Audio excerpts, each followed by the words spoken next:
Hello guys, meron naman po tayo ditong isang TV. Iniwanan po ng may-ari dito sa aking pinagagawaan. Ang tatak po ng TV ay Stark CDR King.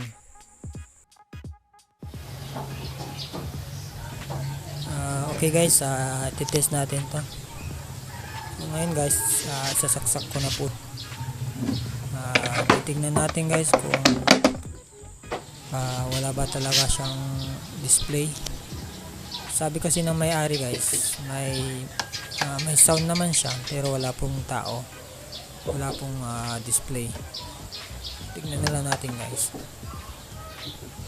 Ayan guys, medyo makikita naman yung starting logo niya guys, pero hindi siya ganun na kaliwanag. Hindi pa yan natapos dyan.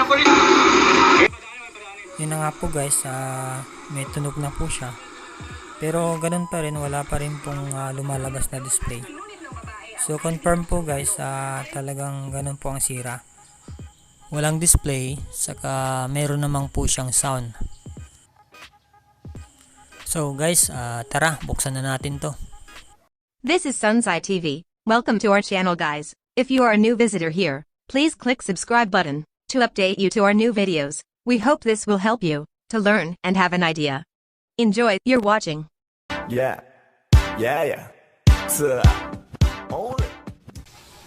Okay guys, ito yung main board nya. At makikita po natin sobrang dumi po. Ayan. So dito pong part na ito, itong wire na ito guys, ito po yung papunta sa backlight po nya. So ito, check po natin yung supply nito mamaya, itong backlight driver supply. So lilinisan muna natin to guys para makita natin maigi. And guys, nalinisan na po natin. At meron po akong napansin dito guys, itong pinaka main chip nya ay kinalawang na yung mga paa nya. Yan po guys.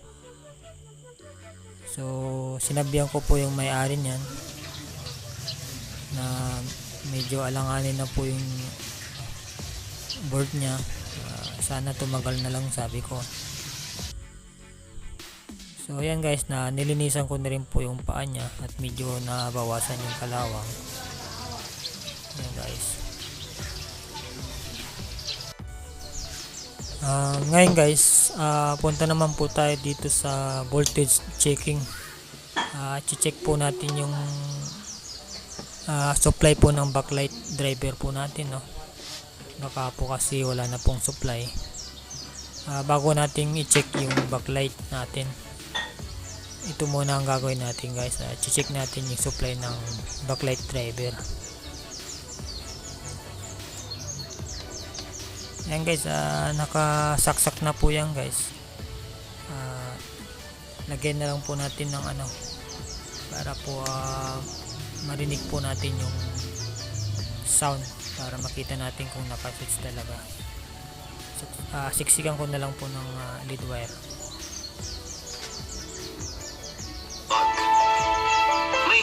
So ayan guys, may sound na po siya guys. Confirm po na naka power on na po yung TV. So check na po natin yung voltahe ng supply nito.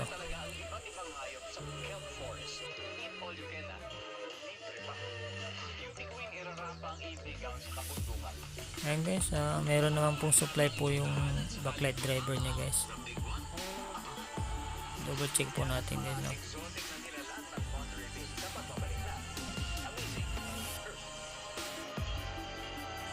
Okay na tayo guys. Next po, ito pong backlight na po niya mismo ang ating i-check. So babaklasin na po natin lahat to.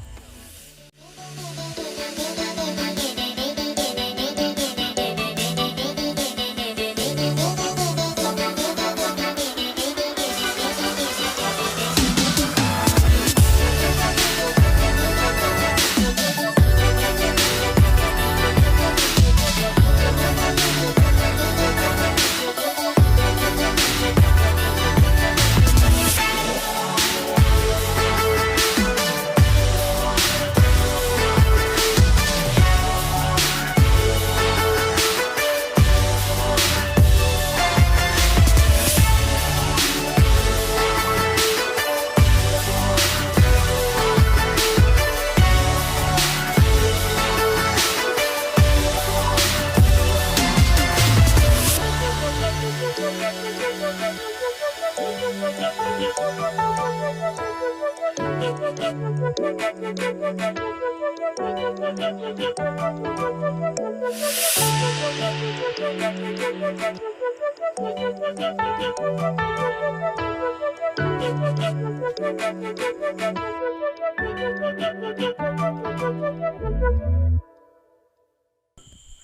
check natin guys kung talagang pundido na po itong lead na ito.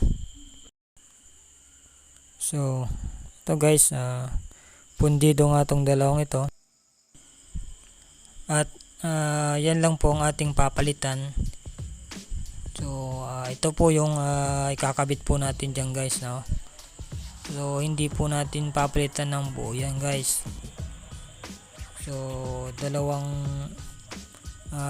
lead bulb ang pundido. So dalawa din po ang ating kailangan. So yan po guys, check natin guys kung okay yung ipapalit nating bulb. Yung ibang technician kasi guys, pinapalitan na ng buo yan. So ako guys, kung kaya pang i-repair, nire-repair ko guys, dahil sayang din po yung pambibili po ng customer po natin na sa mga backlight na ganyan. Yan guys, so okay po yung bulb natin.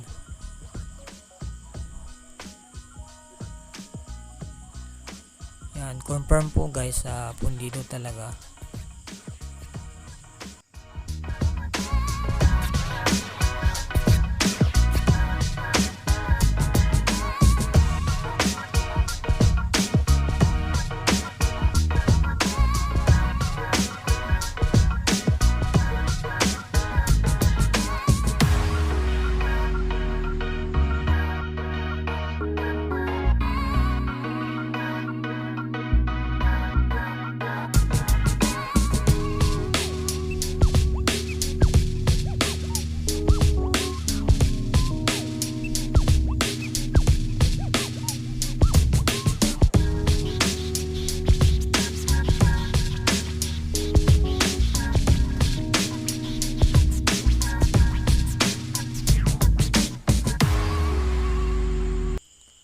So ito guys, yung pinaka lens po niya guys, tatanggalin po natin yan.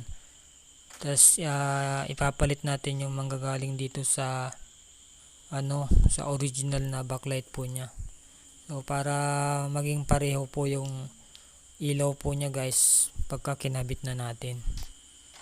What we do here is go back.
What we do here is go back.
Ayan guys, naibalik na po natin lahat. So ganyan po yung mga tape natin, pinalitan na po natin yung mga luma. So itatry na po natin to guys. Okay, isaksak na natin to. What we do here is go back.